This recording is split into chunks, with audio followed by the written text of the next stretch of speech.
Aloha, babe. Here, traveling from Hilo, Hawaii. Welcome to Life Talks. You're not alone. This morning, we are going to be talking about, still, we're on long acts of obedience. Part of devotions is connecting to God by just obeying Him. And our world right now is totally connected. There's news broadcasting if there's an event happening. And while that's happening, in just a few seconds, a text message travels 22,236 miles up to an orbiting satellite and 22,236 miles down again to the person receiving it. Oftentimes that person is within shouting distance. So despite how often we communicate, it can be rare when an actual personal connection happens.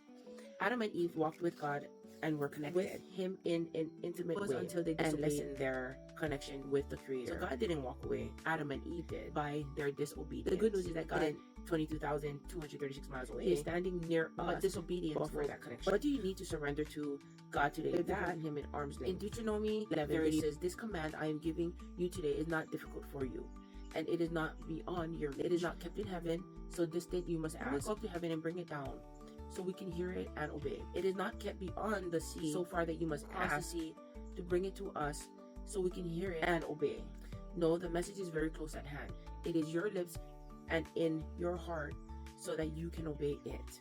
Now listen, today I'm giving you a choice between life and death, between prosperity and disaster. I command you this day to love the Lord your God and to keep His commands, decrees, and regulations by walking in His ways. And if you do this, you will live and multiply, and the Lord your God will bless you and the land you are about to enter and occupy. Romans 10:1 says, "Dear brothers and sisters, the longing of my heart and my prayer to God for the people of Israel to be saved. I know what enthusiasm they have for God, but is misdirected zeal, for they don't understand God's way of making people right with Himself. Refusing to accept God's way, they cling to their own way of getting right with God by trying to keep the law. For Christ has already accomplished the purpose for which the law was given.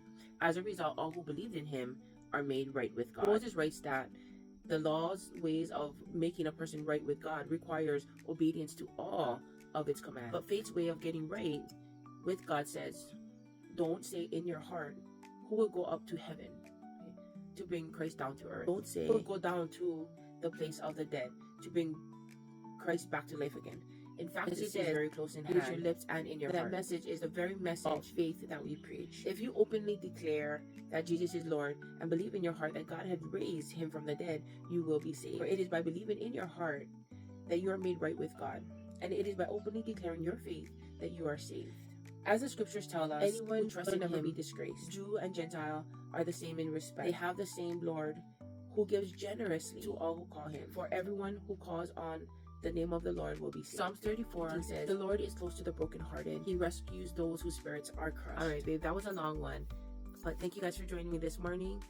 I will probably be pre-recording because this whole week I'm very swamped with a bunch of things to do. So make sure you guys watch your devotion. I hope you guys enjoy it. I can't wait to see you guys live soon. Aloha.